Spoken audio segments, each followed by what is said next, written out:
Halo semuanya, di sini saya akan menjelaskan untuk tidak melakukan seks bebas.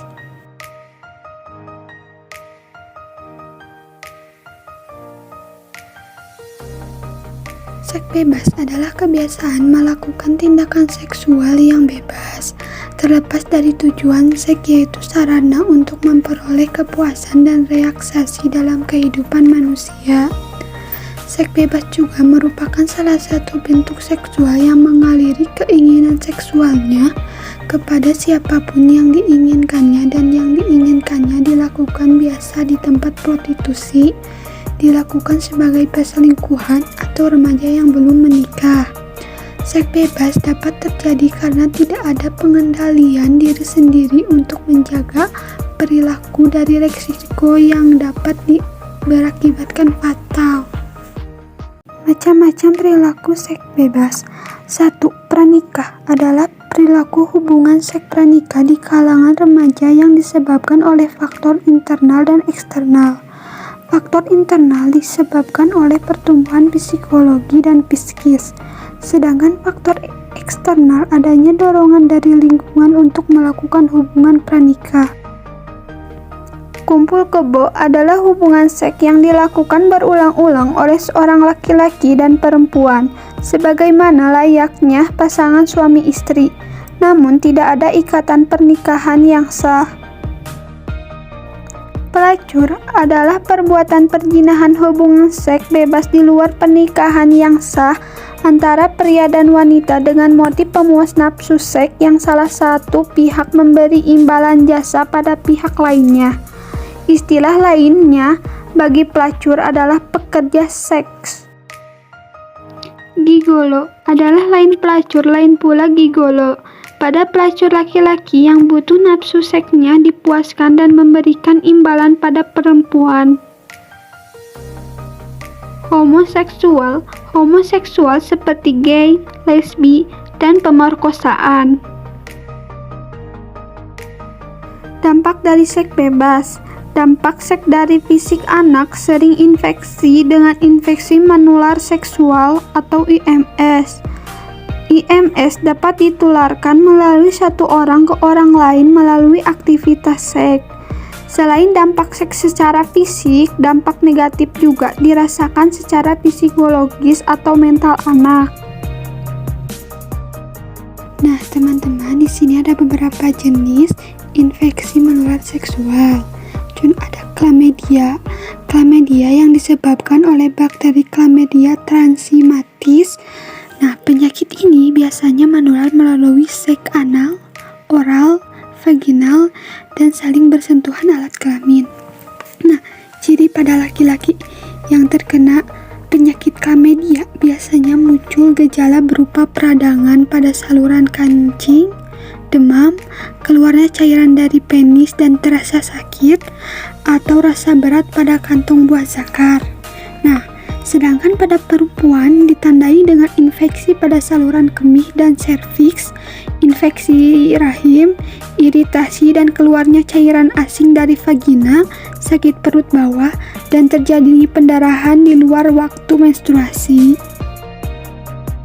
Nah, yang kedua ada sifilis atau raja singa. Sifilis juga dikenal sebagai penyakit raja singa. Penyakit ini disebabkan oleh bakteri Treponema pallidum yang memiliki masa penularan di antara 10-90 hari. Umumnya, penyebaran akan penyakit sifilis melalui hubungan seksual dengan orang yang terinfeksi. Bakteri penyebab sifilis juga dapat menyebar melalui cairan tubuh pengidapnya. Sifilis ditandai dengan timbulnya luka kecil berbentuk bundar, hampir selalu muncul di sekitaran area kelamin, anus, atau di mulut. Nah, yang ketiga ada gangguan gonore. Gonore atau kencing bernanah yang terjadi akibat infeksi Neisseria gonorrhoeae biasanya ditemukan di cairan penis atau alat vital wanita dari orang yang terkena infeksi tersebut. Itulah mengapa bakteri tersebut bisa menyebar dari satu orang ke orang lain melalui hubungan seksual. Gejala gonorrhea meliputi sakit saat buang air kecil, keluarnya nanah pada yang ujung penis atau vagina, dan nyeri di bagian kelamin. Yang keempat, ada penyakit HIV. Penyakit ini terjadi sebagai akibat dari infeksi virus human immunodeficiency, virus HIV yang merusak sistem kekebalan tubuh. HIV dapat ditularkan melalui kontak langsung antara lapisan kulit dalam atau aliran darah dengan cairan yang mengandung virus HIV. Cairan tersebut meliputi darah, air mani, cairan vagina, dan ASI. HIV dapat berkembang menjadi satu penyakit yang mematikan. Infeksi virus HIV dapat terjadi karena melakukan hubungan seksual. Apabila salah satu individu berhubungan seksual dengan pasangan yang sudah terserang virus HIV, maka kemungkinan besar dia akan terserang juga. Virus HIV juga tidak dengan melakukan hubungan seksual saja. Dengan menggunakan jarum suntik yang lama, akan juga terkena dengan virus HIV. Nah, jika seseorang menggunakan jarum suntik yang sama dengan penderita HIV, maka akan terjadi penularan kepada orang yang menggunakan jarum suntik tersebut. Nah, yang kelima ada infeksi jamur atau Candida. Candida adalah infeksi jamur yang disebabkan oleh jamur Candida albicans. Infeksi jamur ini biasanya terjadi di kulit, mulut, dan organ intim. Jika tidak mendapatkan penanganan, infeksi akibat jamur ini bisa menyebar ke bagian tubuh lain seperti anus, ginjal, jantung, dan otak.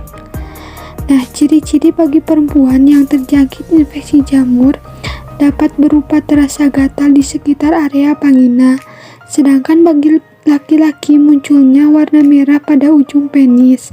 Jika sudah parah, area tersebut akan dampak seperti luka bakar. Nah, yang keenam ada hepatitis B. Penyakit ini disebabkan oleh virus hepatitis B yang menular melalui hubungan seksual ataupun penggunaan jarum yang tidak steril. Darah atau cairan tubuh lain, misalnya sperma, cairan vagina, ASI, air mata, ludah, dan cairan pada sariawan yang terbuka yang telah terinfeksi dapat menyebarkan virus. Hepatitis B ditandai dengan gejala seperti kelelahan, mual, muntah, sakit perut, demam, dan diare. Penyakit ini dapat ditularkan melalui air mani, darah, dan cairan vagina. Nah, yang ketujuh ada herpes simplex. Penyakit ini disebabkan oleh virus herpes simplex yang menyerang kulit, mukosa, dan saraf manusia. Herpes simplex dibagi menjadi dua tipe, yaitu herpes simplex tipe 1 dan tipe 2. Perbedaan dari keduanya terletak pada lokasi kemunculannya. Herpes simplex tipe 1 terjadi di sekitar mulut dan tubuh, sedangkan herpes simplex tipe 2 munculnya di area kelamin. Gejalanya adalah muncul bintil kecil yang bergelombol. Penyakit ini dapat ditularkan melalui sentuhan langsung maupun tidak langsung, misalnya melalui ciuman atau hubungan seksual dengan penderita, serta melalui seks oral ataupun anal. Nah, yang kedelapan ada kutil kelamin. Gejala awal munculnya infeksi ini ditandai dengan adanya sekumpulan kutil di sekitaran alat kelamin, anus, dan bokong. Pada beberapa kasus, ini disebutkan bahwa kutil ditemukan pada bagian dalam vagina yang mengakibatkan rasa gatal dan nyeri. Kutil kelamin disebabkan oleh infeksi virus HPV dan menjadi salah satu infeksi menular seksual yang menyebarnya paling cepat. Virus ini bisa ditularkan melalui kontak fisik secara langsung, baik melalui hubungan seksual dengan penderita atau hanya dengan menyentuh bagian yang terinfeksi saja. HPV juga bisa menyebabkan kanker serviks pada perempuan. Nah, selain dari tadi IMS atau infeksi menular seksual, ada juga beberapa jenis fisik. 1. Munculnya akan seksual akan kehamilan dan penyakit. 2. Merusak mental seseorang. 3. Rusaknya garis keturunan. 4. Rusaknya hubungan keluarga. 5. Kehamilan di usia muda. melecehkan kehormatan perempuan. 7. Menularnya berbagai penyakit. Nah, cara mencegah seks bebas. Batasi waktu keluar rumah, hindari lingkungan yang buruk, tanamkan pada diri sendiri untuk melakukan hal positif, dekatlah dengan anak. Nah, maksud dari ini adalah misalnya orang tua harus berbagi cerita, meluangkan waktu untuk bercerita kepada anak, dan dampingi anak ketika ada masalah, dan masih banyak lagi. Nah, sekian dari saya dari penjelasan seks bebas. Mohon maaf bila ada kesalahan, dan semoga bermanfaat apa yang saya sampaikan. Terima kasih.